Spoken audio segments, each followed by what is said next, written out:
voices all around me, and so the feeling grows.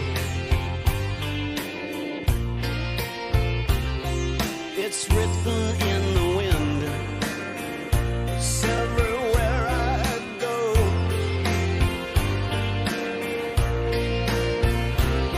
So if you really love Christmas, come on and let it snow.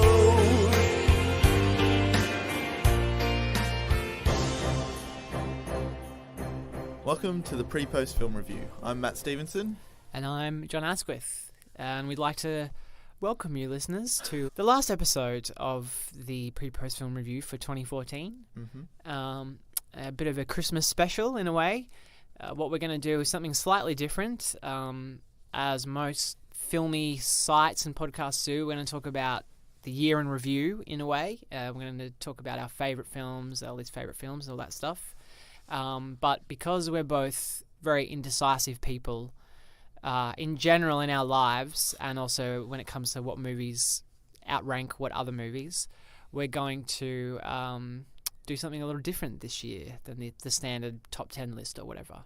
Yeah, that's right. Well, I guess because John and myself haven't decided exactly what films we're going to pick for each of our categories, we have a little timer that we've set up. So we're going to have 1 minute each to talk about the films that we're considering for each category, and then by the end of that 1 minute, we're going to have to make a decision. Then we'll chat briefly about the decision that we made.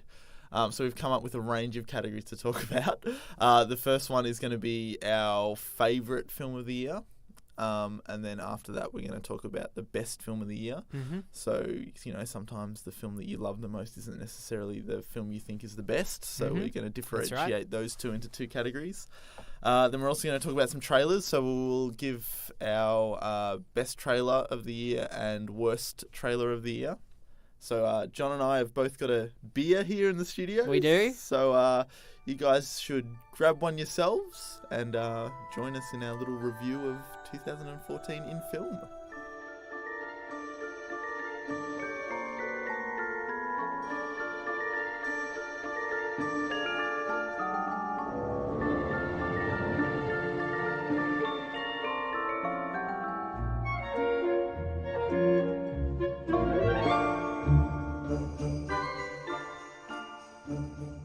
All right, here we are in the first category of the PrePost 2014 year in review.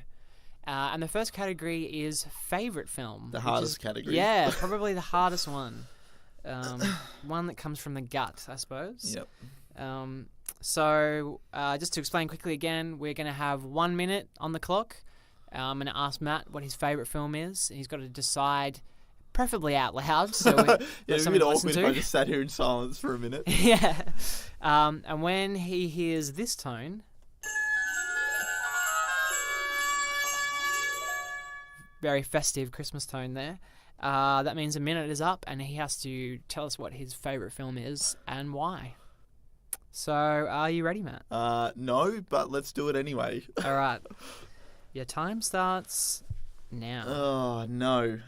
This is definitely the hardest category. I've spent the last couple of days going through lists, re-looking at all the films that I've watched over the year, going through my Letterboxd profile and seeing what I've rated the highest over the past 12 months. And I still can't make a decision. It's boiled down to a couple of films. So for me, it's really between Under the Skin and Snowpiercer, I think, are the two films that just really stand out for me. Boyhood's up there as well, but it's Under the Skin and Snowpiercer. Under the Skin I love for its just bleak, crazy, abstract, visual style. But I think if I have to pick one, it would be Snowpiercer. Just not only is it a fun, crazy action adventure, but also what it represents in terms of artistic filmmaking and standing up to the studio system. So that's it. Snowpiercer. Oh, I didn't realise it looked... Two buzzers. Snowpiercer would be my personal favourite of the year. Wow, interesting choice. I think. I can see why, but wasn't expecting that for some reason. Interesting. From you. What were you expecting? Do you want to divulge what you thought I would have picked? I was thinking potentially Boyhood. Yep. Yeah, probably Boyhood. Because It was definitely contention. That was the 3. Yeah. And Under the Skin, obviously, I thought was a chance as well. Yeah. So, was there anything else you wanted to quickly say about Snowpiercer? Well, I guess it sort of came down to what you said earlier about going with your gut, and that felt like, to me, it was the most fun, or some of the most fun I've had in the cinema all year, and just in terms of pure enjoyment, I think I enjoyed that more than some of the other films that were on the list. I think it's a really good choice because it couldn't win Best Film. I mean, between us, I don't because think it is there the are best film problems of the with it. year. But I can totally understand on an enjoyment level, why you'd pick it. And like I said, what it sort of represents in terms of creative vision and Absolutely. this like lone director standing against this studio system and being able to deliver this just batshit crazy sci-fi adventure film. Yeah, you know, exactly. It's pretty remarkable. Yeah, awesome choice. Well done. Thank you.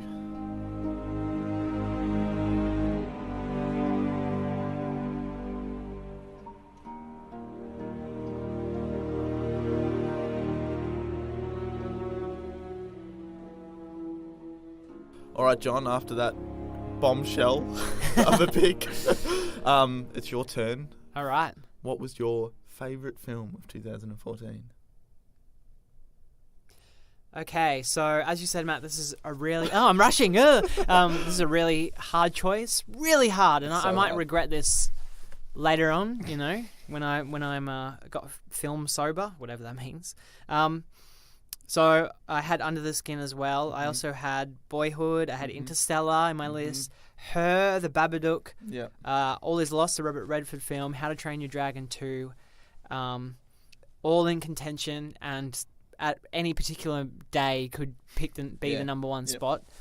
But I have to go with the idea we were talking about of going with your gut feeling, and the first thing that came into my head, and this was a release really early in the year that isn't a huge film for cinephiles, or it got okay reviews, but I'm going to have to choose the Disney film Saving Mr. Banks as my favourite of 2014.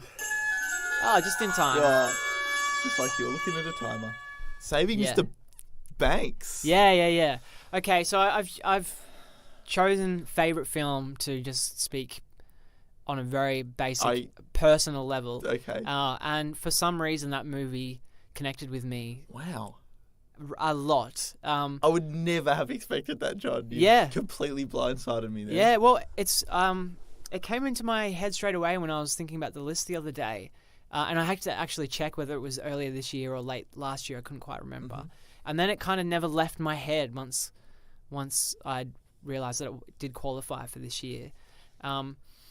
So the movie it's not perfect, really, but it's extremely well made in an emotional level, I think. I mean, again, I'm speaking very personally, but I'm a huge Disney fan, and I'm obsessed with Walt Disney and that era of the golden years of Disney. But I also found the story really moving. I think Emma Thompson does a brilliant job. Tom Hanks is solid as Walt Disney. I mean, it's weird because there's not one particular thing that really stands out aside from the score. Actually, the score is one of probably my favorite score of the year. Jesus Christ, where does this come from, John? I listen to it non-stop. Like I listen to it weekly, probably. Really? And then just the backstory for P.L. Travers, who was the writer behind Mary Poppins. Her backstory in Australia and the struggles there just really touched me personally and reminded me of people in my life. And so it's just a film that was instantly dear to my heart. So I know it's not up there with your great films of the year, which is why we have another category, thankfully. No, fair but call. And you know, tomorrow I might regret saying this, but that's the one that stands out for me as a favorite. It's it's interesting because in some ways it's the opposite of your choice, right? This is a very studio-driven, safe Hollywood film, but it kind of still defies the system in a way because it tells a solid story. It doesn't rely on big special effects. It's basically a character drama. As I said, I think it's emotionally affecting, and it doesn't paint Walt Disney in the best light. I mean, he's not a villain in it, but he's a little bit of a bully to I was just going to say, P.L. mildly Travers. manipulative in terms of getting her to agree to certain things. Yeah, that's right. And she was never happy with Mary Poppins in real life, and I like that they kept that in the movie. And To an extent. to an extent. I mean, there's a way they work around it, Yeah. but I don't know. It's just it's sort of indefinable, intangible thing, and maybe I'll lose a lot of movie cred. But We've just lost all our listeners. yeah, sorry. No, it's a great choice. I never would have expected that. To be honest, I'd completely forgotten that I'd even seen that film, and I don't mean to dish your pick, but it was No, that, in a way, it's a understand. compliment because it totally came out of left field for me. Yeah. And having heard you talk about it now, I completely understand why that's your pick. I'm a little bit jealous that I wasn't able to blindside the audience with something interesting like that. Mine was pretty, we raved about that film on the podcast, so everyone probably guessed that could have been coming. No, I think our choices complement each other. Yes.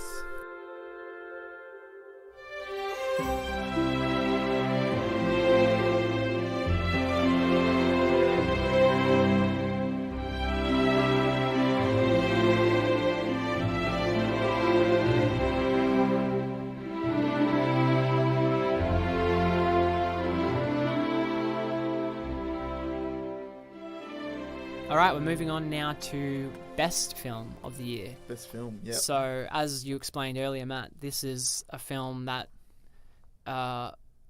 we think Faultless or close to. close to faultless. Yeah, like of all the movies this year, this one is perhaps the most faultless. I and- don't want to say technically, but No, but in a way, like logically, kind of. Yeah. It's something that you may not connect with even on an emotional level, although that normally helps. But it's just tight storytelling, great filmmaking, great performances, all the components of filmmaking coming together, I guess. That's how we're going to differentiate anyway.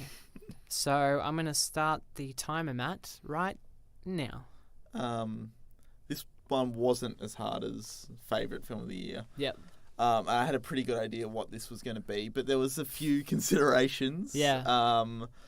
As I mentioned before, 12 Years a Slave, even though it sort of technically came out last year in other countries, it came out in 2014 here in Australia. Yep. And that's just a mind-blowing piece of cinema. Absolutely. Yeah, it's incredible. So that was definitely high up there.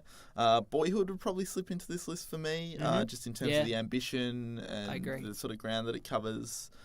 Inside Llewyn Davis as well. Technically, I think that's a superb film. I love that on a level beyond just favourite as well. But if I have to boil it down and pick one film that I think is the best, this won't be a surprise given our review that we did on the podcast. It would be Whiplash. Right, okay. Just because I cannot fault that film. In terms of raw power, that's it. That's my best film of the year for me. Okay. Whiplash. Yeah, I honestly don't think there's a single thing about that film I would change. When you come down to like what we talked about during that podcast, sort of the 5-star rating, and we kind of sort of agreed to look at it in terms of whether you would want anything changed or you would do anything different, or you'd thought some part of the film didn't work.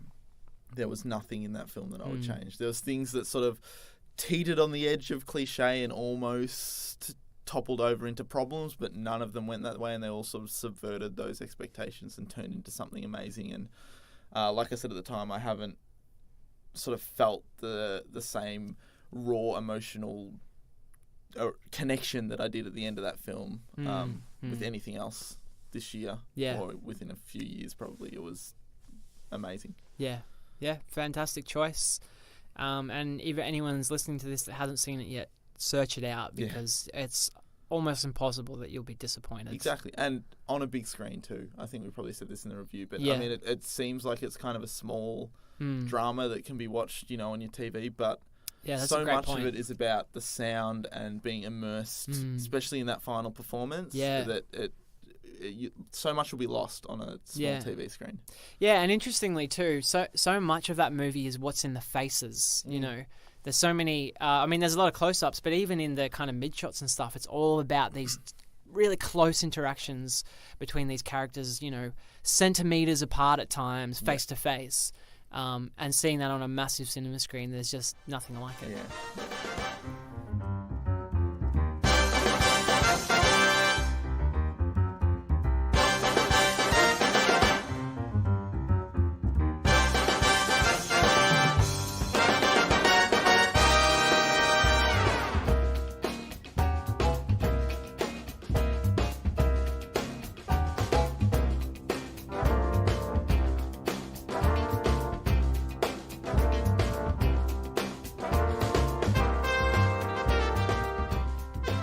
John, so now that I've given my unsurprising pick of Whiplash, it's your turn to divulge your best film of 2014.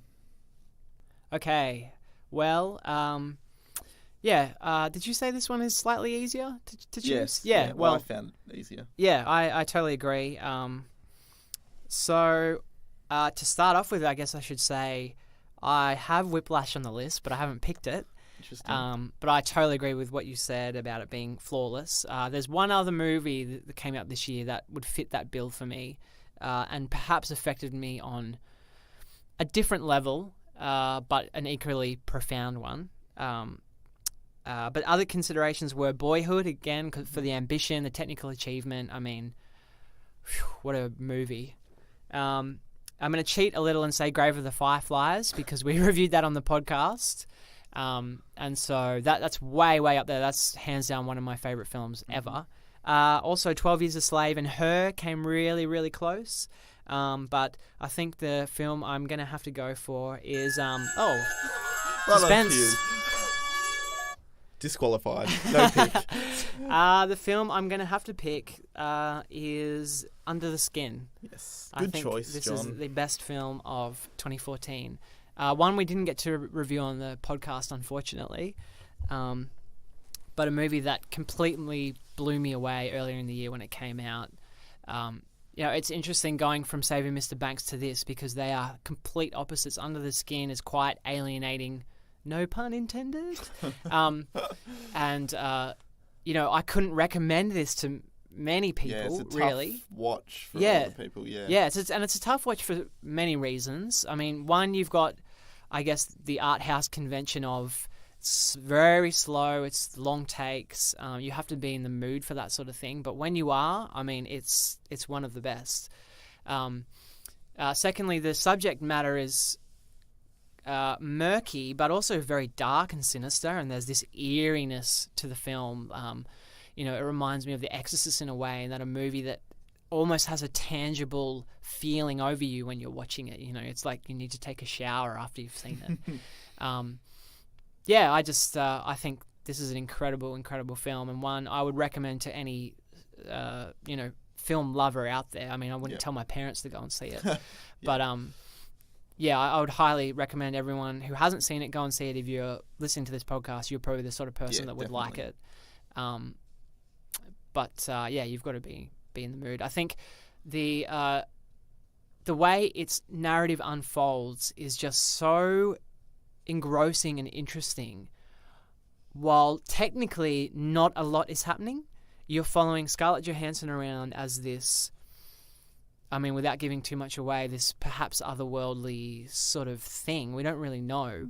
And she's luring men back to a place. And it's just fascinating the way it was filmed as well, where it's almost like candid camera. They actually got Scarlett Johansson to drive around Glasgow, I think, and pick up men and sort of chat with them and give them lifts in this van. Yeah, it was all done for real. And it was all done for real. Yeah, it's just amazing that it gives the film obviously such a sense of realism, and that adds to the eeriness to think There's no great big special effect.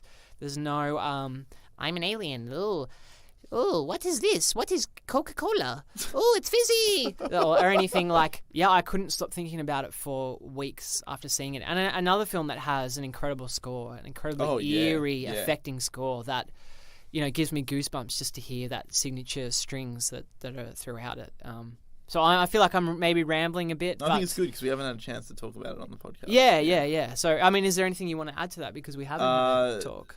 Well, I mean, I could go on for ages about it, but I'm just so glad you picked this as your favourite film because it was so close to my favourite film that I'm glad we get a chance to discuss it because it's such a fucking amazing film. Yeah. It's in terms of just this weird, creepy mood piece, if you haven't seen it, check it out because you have not seen anything like this. Yeah, absolutely. It's incredible. And visually, it's mind-blowing. Yeah, it is. It's in beautiful. its own subtle way. Like, it's not like there's amazing wide shots, vistas of CGI-filled landscapes. It's just this really low-key, abstract visuals that have such impact. It's, an incredible little film. Yeah, absolutely.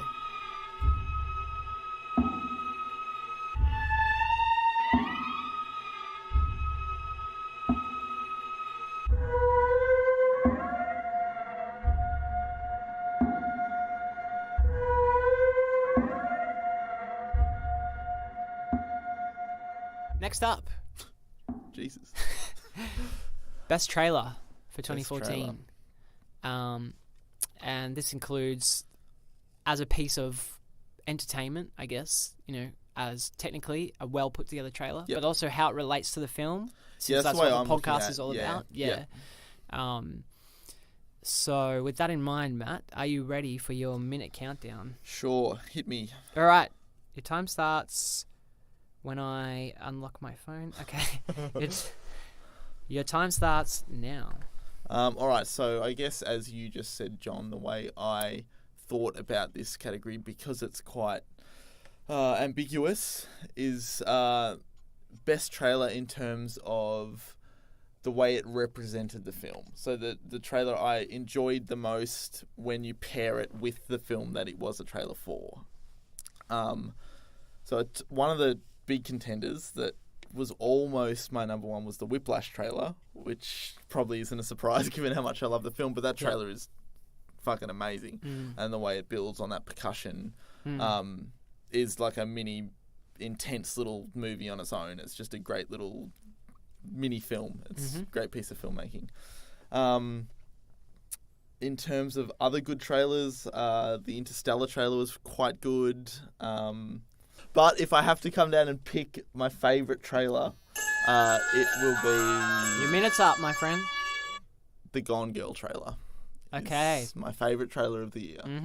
And that's not necessarily because it's a amazingly well-made trailer in the sense that it does something amazing or it builds to some amazing crescendo like the Whiplash trailer does. But I think it is such a brilliant piece of marketing and misdirection that enhances your enjoyment of the film on so many levels. It's the perfect way to make a trailer, and I wish all trailers were made this way. It reveals the perfect amount of plot, and it's basically only like the first 20 minutes of the film. So you know the kind of the seed of the story and the beginning of what you're in for. But the way the trailer lays that information out, it makes you believe that's what the entire film is going to be, and even sort of tricks you into thinking that it's spoiled a few things. I'm pretty sure we chatted about this on the actual Gone Girl episode. Yep. But then when you go into the film itself, and I'm not going to spoil anything here, so don't worry, but you'll find that the trailer is not quite the accurate representation of the film that you thought, and there's got a few tricks up its sleeve that it was just such a fantastically rare experience to be sitting in a cinema and 30 minutes in suddenly realize that everything you thought you knew and all these spoilers you thought you had happened to you from the trailer were completely false, and you now had another hour and a half of completely unknown territory ahead of you. And that was one of my favourite moments of cinema this year, was that point in Gone Girl. Yep. And that was thanks to that trailer. No, I think that's a great choice. And, especially poignant given what we do on the podcast here. And we have to watch the trailers before we review the movies, and so many of them are actual spoiler filled and are not misdirection. Obviously, it's like, this is what the movie's about, and here's a bunch of everything stuff that happens. Yeah, exactly. And then you go in, and that's exactly what it is. Yeah. And so, this is an extremely rare thing, especially for such a big Hollywood production, to for them to have that chance and not have something in the trailer that hints at these other things. Like, it's fantastic choice and a great trailer. Thanks, John. That's all right. As you all know, my wife, Amy Elliott Dunn, disappeared 3 days ago. She may be the face I can't forget, a trace of pleasure or regret, may be my treasure or the price I have to pay.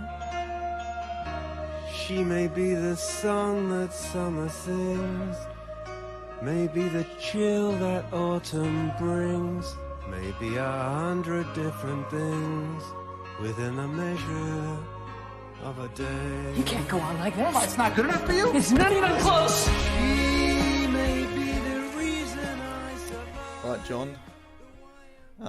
Having heard my trailer of the year, or favourite trailer, what did we say? Best trailer. Best trailer. Now it's your turn to pick the best trailer of the year. Your 1 minute starts now. Okay. Well, I guess off the bat, I'll say that Gone Girl was up there as a choice for me.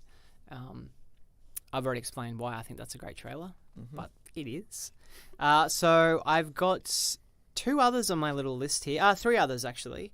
Oh, I almost missed one. All right, I'm gonna this third one here. I'm gonna mention off the top of the bat. Second off the bat, because I already said top of the bat. I'm wasting time. Honorable mention. God, honorable mention goes to Star Wars Episode 7: The Force Awakens, because Get out. it is an incredible teaser that doesn't give away any storyline. As I'm saying this, I almost want to choose it, but I'm not going to.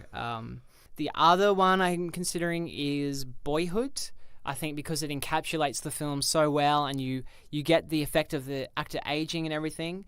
And that song is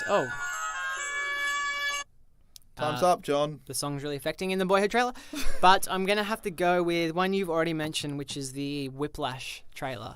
Good pick. I think it's like the film itself. It's exceptionally well crafted. It's so tight. There isn't a frame that doesn't need to be there. And like you mentioned, it's almost like a short little piece of entertainment in itself. I mean, it represents the film so well, because it starts off as this sort of you think it's just another like music biopic, or I don't know, something like that. And then there's this dark sort of undercurrent and dramatic intensity that builds and builds and builds, and the editing becomes quicker and quicker with the percussion, the quotes flying up, and they're all really great quotes that make you excited to see this movie. I just think it's, in terms of craftsmanship, one of the best of the year. And like the movie, one that probably a lot of people haven't seen. So I think, again, if you haven't seen the movie, I would even recommend watching the trailer first, because it doesn't give away anything. And I guess that's another benefit to it. It doesn't spoil anything. Perhaps one kind of insult that J.K. Simmons gives to Miles Teller. I don't think it's anything significant. Nothing significant at all, yeah. So, that's my pick. It's perhaps not as deep or as weighty as the Gone Girl one in terms of how it No, but I think works the around spoilers and all that sort of thing. A rare occurrence. Yeah. And I think that's the Whiplash choice is a really good counterpoint to that, because you're right, it's an incredible trailer in terms of the technical aspects of it, but it is also great in that it doesn't spoil anything, but it does a great job of summarizing the film in kind of like broad tonal strokes without spoiling plot beats. It does a fantastic job of that. And saying that without ruining anything in the movie at all, because you go in expecting something from the trailer, and that is actually exactly what you get, but it's just crafted to a great degree that it doesn't feel like the trailer has kind of ruined the mood or the tone or anything. Exactly, and I think, if anything, perhaps just due to the nature of Whiplash being a music film, when you watch the trailer, you expect the film to hit certain beats and certain cliches. That's true. Which the film is really great at subverting, like I kind of mentioned before. Like it comes close to those and then it just surpasses them. Yep. So even though the trailer hints at some things that kind of happen in a way, the film was better than that, and it impressed you on all those fronts. Yeah, that's a great point. Everyone pretend I said that, please. This place is nice. I really like the music that they play. Bob Ellis on the drums. I'm part of Schaefer's Top Jazz Orchestra. It's the best music school in the country. The key is to just relax. Don't worry about the numbers. Don't worry about what the other guys are thinking. You're here for a reason. Have fun. 5, 6, and. I want to be great. And you're not. We got Buddy Rich here. Little trouble there. You're rushing. Here we go. 5, 6, and. Were you rushing or were you dragging? I don't know. If you deliberately sabotage my band, I will gut you like a pig. Oh, my dear God. Are you one of those single-tier people? You are a worthless pansy ass who is now weeping and slobbering all over my drum set like a 9-year-old girl. Moving on, our next category is worst trailer, or I guess most disappointing trailer. Yeah. Are you ready, Matt? I think so. All right. I like the sound of that. Your time starts now. All right, so this is a tough one just because I didn't quite know how to define worst trailer. And I kind of thought, do I look at it as the worst trailer in terms of the shittest trailer that I watched and was like, that was a shit trailer? or do I look at it in terms of the trailer misrepresenting the film that I then saw afterwards? So I thought the second category is probably a more interesting category and more applicable to our podcast and what we kind of... I think I know what you're going to choose. What we kind of talk about. So there was a couple that I thought about. I thought about the How to Train Your Dragon 2 trailer just because it contained quite a large plot spoiler that was disappointing, having that ruined before you actually went in to see the film.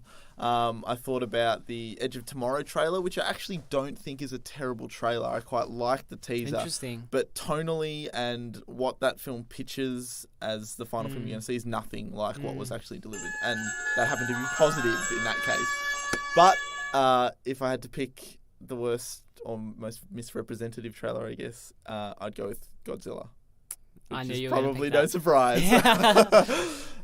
Yeah, absolutely. That was, in a way, kind of the trailer that spawned this podcast. Yeah, yeah.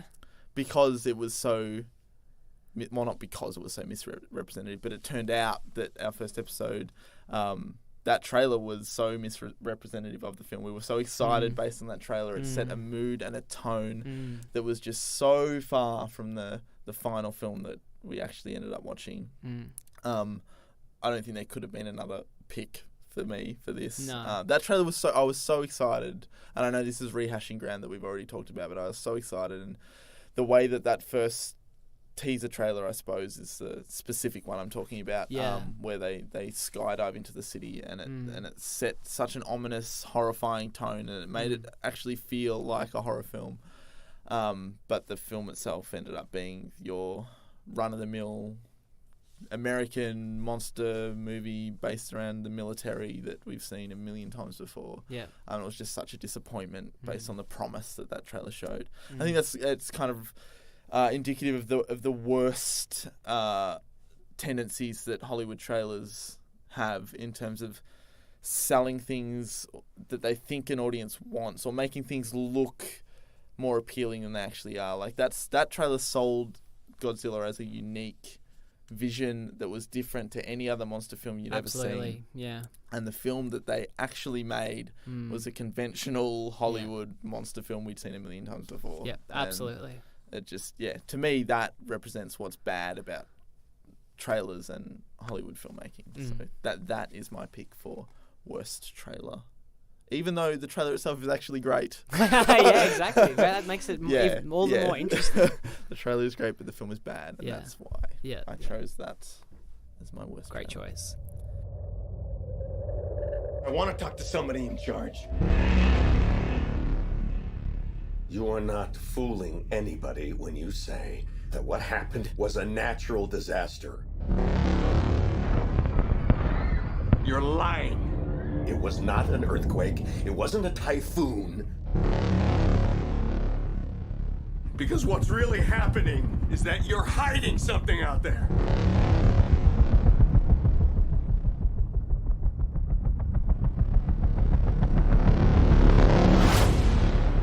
And it is going to send us back to the Stone Age.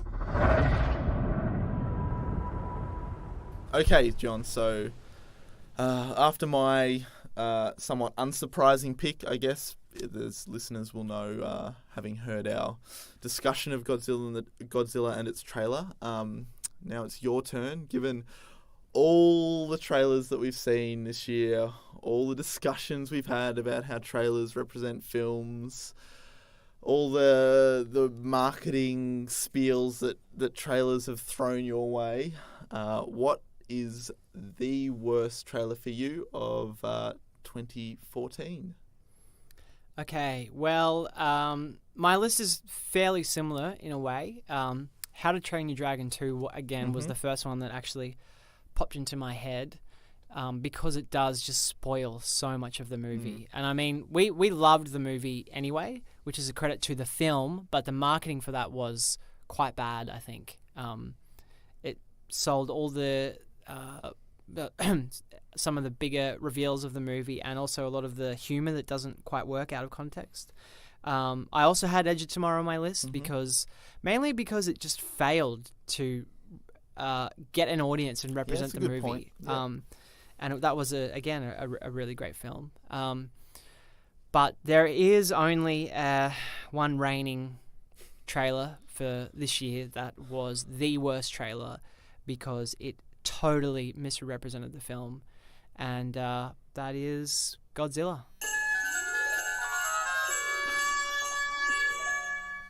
Yeah. Well, is there anything else you want to add? No. Good pick. So overall for 2014, now that we're wrapping up our little wrap-up, do you think it was a good year for cinema? I do, actually. Yeah? Yeah. I think it was a really great year for cinema. Yeah, so do I. There was such a fantastic mixture of mainstream Hollywood films and great indie or art house fare that was, above average and in some cases really excellent. Across the board, there was so many great. Yeah, that's a really good point. In all selections. tiers, there was really great examples of quality films. Yeah. Yep, that's right. Do you have any other standout films that you'd want to give a quick call out before we wrap up? I think we've been through most of them through the course of our little lists. I just want to say again that Her was really close to being my favourite. I mean, that was just... I love to hear that. I love that film as well. Yeah, so good. And, I think maybe a lot of people have sort of forgotten about it already because it was released quite a while ago. I know there was a period there when I was looking over this year and I was like, oh yeah, Her, of course. I love that movie. The Aussie horror movie, The Babadook, was a really pleasant surprise. Fantastic little Aussie film that's doing really well all over the world. So I'm just so excited for them as Aussie filmmakers that have delivered this great. It's kind of exploded all of a sudden. It's great to see because it kind of got underrepresented here in Australia, and a lot of people overlooked it, but seems to be picking up a lot of steam in the US, especially with William Friedkin claiming that it's the scariest film he's ever seen.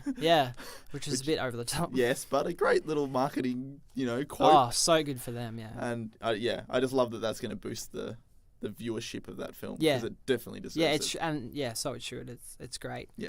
I've also got quickly a couple of surprises, I suppose. One was the Lego Movie, which I absolutely adore and thought was surprising in the sense that you thought it was going to be shit. Well, I had reasonable expectations because of the writers and directors, but I still thought a Lego Movie, what the hell, Yeah, true. That is just marketing, cynical filmmaking if I've ever seen it. But they managed to turn out this hilarious, one of the best comedies of the year, I think. It was. I was laughing all the way through. I think the animation style, although evoked this stop motion feel and was so impressive. And And just quickly, I also had Lucy, the Luc Besson film, which was a surprise because a lot of people were very down on it. And watching the trailer, I thought this is going to be an absolute wreck. Yeah. And then we saw it together, Matt, and we were both so pleasantly surprised by how entertaining it was. And then it did so much fun. It did reach for these kind of grander themes it was a that nice surprise. people don't really give it credit for. So, I mean, there's heaps I haven't seen and there's heaps I'm missing.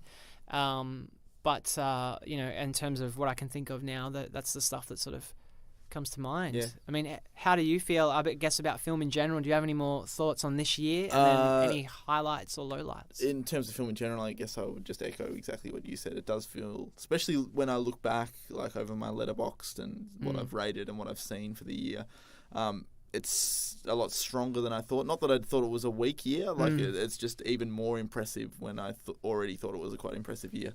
So there's loads of great stuff that came out.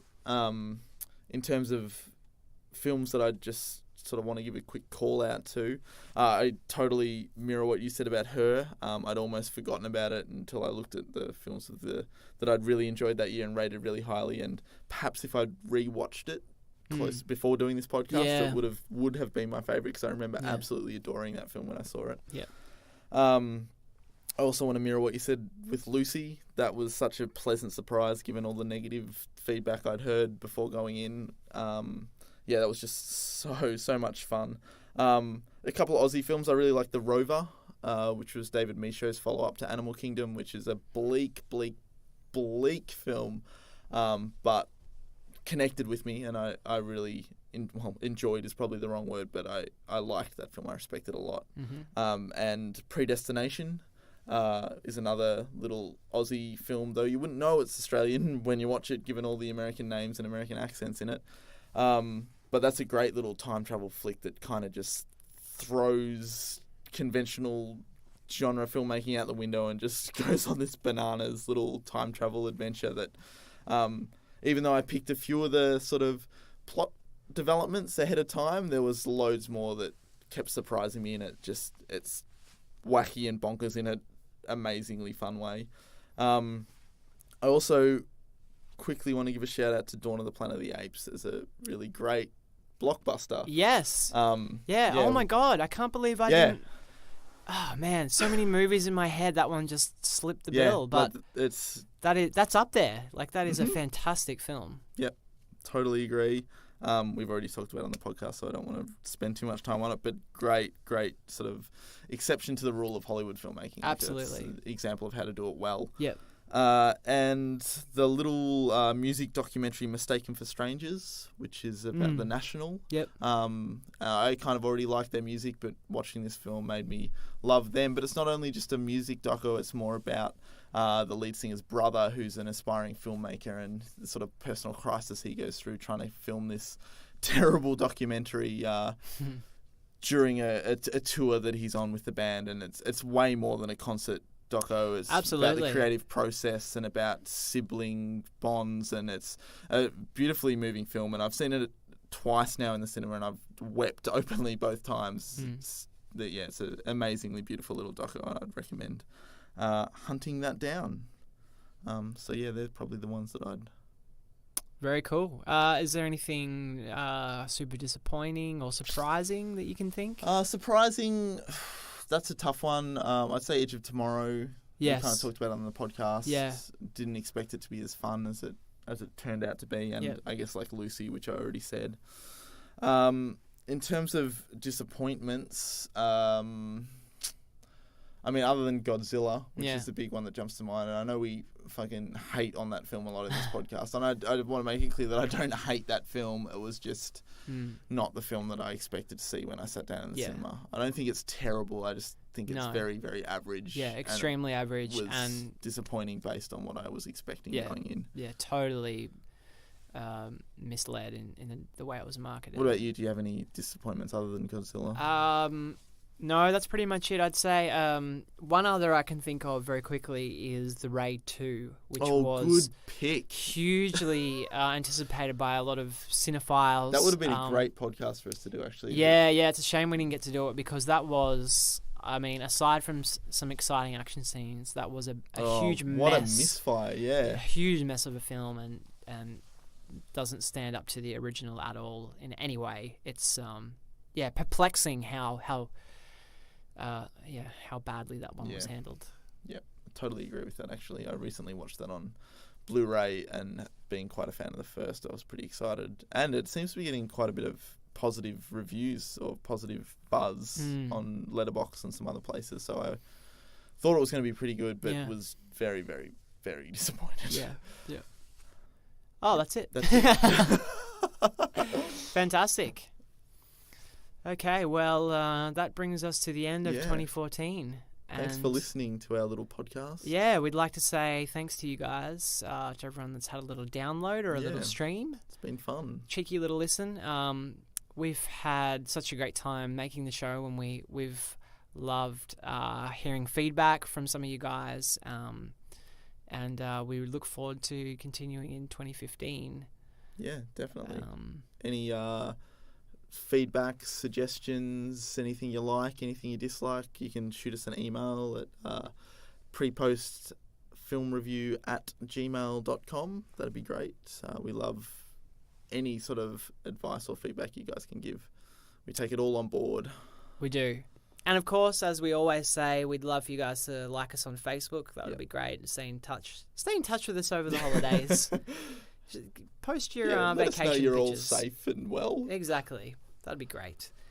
We're also on Twitter and Letterboxd and Stitcher and iTunes and all that business. We give the spiel every week, so we'll not do it this time.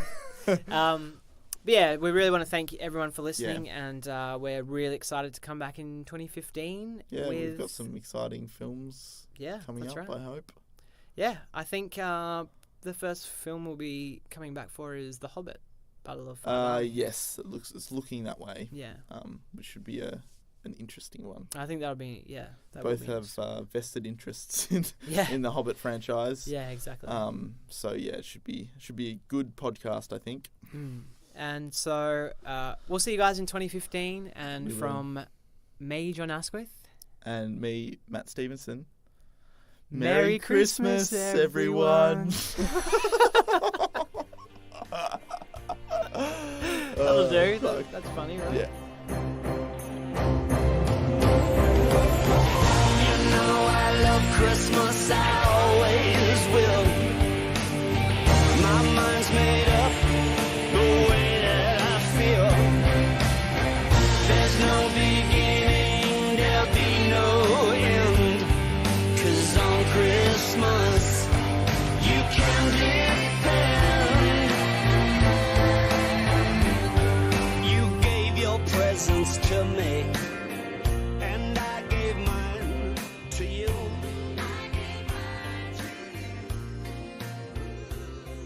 I need Santa beside me in everything I do. And if there's naked pictures in there, that's even better. Delete that. Sorry, I don't know why I got all technical then and dropped the email. No, that's good. It was segue into that. I think we've got a good balance so far. Yeah, really good. The choices are working really well. Though I still feel like you've had the better choices because you're picking fucking films we haven't talked about on the podcast. Well, that's probably not good for listeners, though. No, I think it is good because it's not rehashing content. Maybe, yeah. Yeah, it's good. I like that. I think it's good too. I'm hot. So am I. Let's get naked. All right. Yeah. Cool.